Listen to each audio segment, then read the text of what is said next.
Let's talk about Hanon. I played Hanon when I was young to strengthen my fingers, and I no longer assign these exercises to students, or rather I've never assigned these exercises to students, because I find that for me they're just not the best approach for my style of playing. Hanon himself talked about Hanon exercises as being a way to strengthen the fingers, think like a physical exercise. He thought that if just all the fingers could be exercised evenly so that they had the same strength, so many technical challenges at the piano would no longer be challenges. They would just be things people could handle easily and without years and years of study. Now, I have an issue with the basic premise there.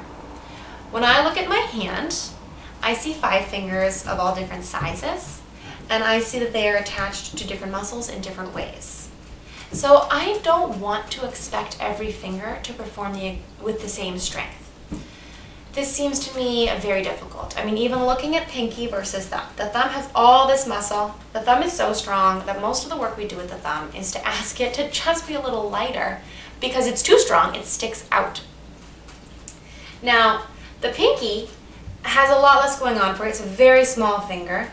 It has less leverage when your hands are in one position at the outside of your hand. Now, here's an example of something you can do differently than trying to strengthen your pinky to match the other fingers. If you, when you play, use your elbow, push out a little bit, put the leverage of your arm into the outside of your hand, you can get actually quite a strong tone from that 5th finger without having to have independent strength in that finger. It has to have some strength, certainly, but it doesn't need to be worked endlessly. Another problem I have with the Hanon exercises is how repetitive they are. One thing, when I say repetitive, something that should pop into your head is this term repetitive motion injury. If you do the same action too many times without relaxing those muscles, eventually the tension is going to lead to injury. So I find that this is just too high a risk in Hanon for students who have any sort of tension in their playing.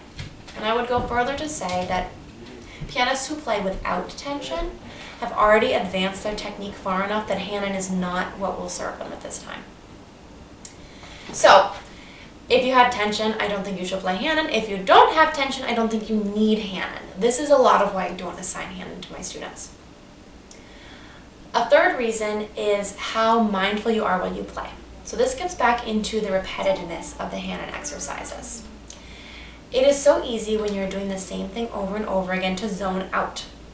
And I think it really needs to be known that when we play at the piano, we are not just exercising our fingers, we are engaging our minds.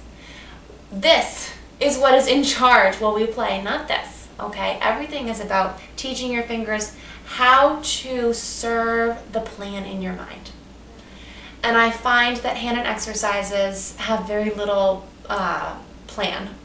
So I don't know what people keep in their mind as they command their fingers, and this, I think, leads to a lot of playing just thoughtlessly, which is a waste of time.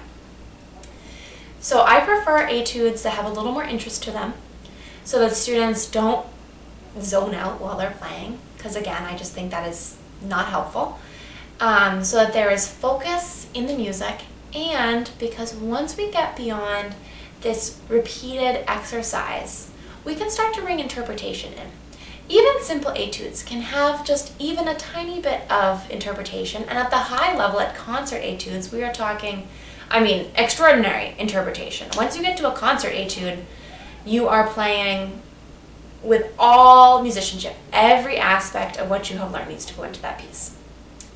The etudes that I assign cover different topics and technique in how to use the whole arm apparatus. So we're working shoulder, we're working elbow, into wrist and into fingers. All of it needs to work together at the same time. And a good etude works with this whole body approach, not just getting your fingers to move.